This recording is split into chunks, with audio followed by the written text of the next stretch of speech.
Okay, let's wrap up our fluid surface example. In this video, we're going to set up some properties to give our fluid a bit more of a realistic overall behavior, and we're going to set up an effect to make it look like that water is dripping into the surface and that it's creating little ripples as it drops.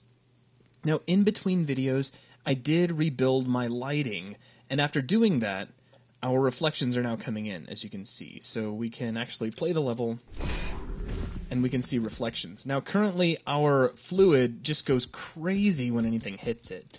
So let's start off by adjusting some properties to calm that back down. So I'll double-click my fluid, let's expand the fluid component, and we're going to start off with fluid damping, which I'm going to set all the way up to 10. That's going to really take out a lot of the energy that's being pumped into that fluid. Now, fluid height scale, we're going to pull that way down to 0.05, and that's going to take those waves and really make them a whole lot smaller. We'll take the travel speed and cut that in half to 0.5.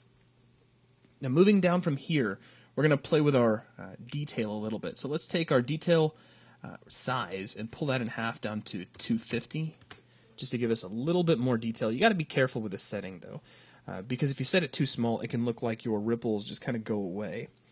Now, just sort of a cool area to point out, you have fluid debug as well. This allows you to visualize a lot of different things about how your fluid is behaving. One of the ones that's really cool to see is show detail normals. Let's go ahead and switch that on. And then if we jump into the level, take a look in the upper left corner, we actually get a picture that shows how the ripple normal is being calculated. So it's pretty fun to play with. Now I'm going to go ahead and jump back in and turn that back off. So there's just a few settings so that now when we test out the level, we no longer have those really, really crazy ripples. We just have some nice ripples that spread out across the surface. Now, let's set up a system that will give us some nice drops. We're going to set this up so the drops appear to be coming from this coiled up hose.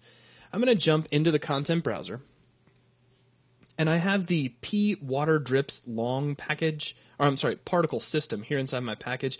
Now what this is a copy of the P Water Drips Long that already exists with UDK, and all that I've done is taken the initial location, and I set the start location to a constant distribution instead of a uniform, so we can give it just a set location of 0 so it's not quite so spread out. And then I went underneath spawn and took the spawn scale and pulled that down to 0.1, which gave us a lot less drops than we had before. Now I'm just going to take this and drag it into my map, and we'll go ahead and switch over to real time so we can see this starting to drip. Now I want to position this just underneath the edge of the hose, or right underneath the open end of it, which we can see here in wireframe. So I'm going to make sure that my drag grid is off for just a moment, just so I can get some really tight control. And we'll put this right underneath the end of the hose.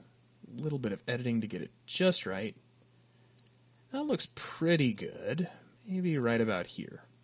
Now you'll notice the particles also go up above the hose, but the texture that's on those particles doesn't go up much further, so I think we can leave it just like that. Now we need to set up the actor that will cause the ripples in the surface of our water. So let me turn my drag grid back on just to be on the safe side. And we're going to jump over to the actor classes browser, and you'll see the fluid influence actor listed just above fluid surface actor. Let's go ahead and right click right here on the surface of our fluid, and we'll add fluid influence actor. Now that immediately starts to ripple the surface of your water. Now we're going to change some settings here, so let's press F4, expand fluid influence actor, expand the influence component. Now, by default, this is set to fluid wave. Let's switch this to fluid raindrops. Then we're going to take the fluid raindrops and set some properties inside of it. So let's start off with the raindrop area radius. We're going to pull this down to 8. Raindrop fill entire fluid, we're going to turn that off. Raindrop radius, we're going to pull down to 2. Raindrop rate to 0.875 to really slow down the rate of those drops. And then finally, the raindrop strength, we're actually going to double up to 10. Now, if you carefully position this, you can put it right underneath where those drops are coming down from the hose. And while they're not going to be timed exactly, if we jump into the level at this point,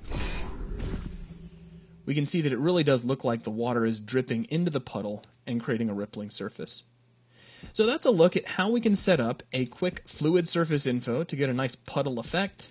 It's a very cool way to add some extra detail into your levels. That is going to wrap things up for this video. Be sure to save your level and your package, and I'll catch you on the next video.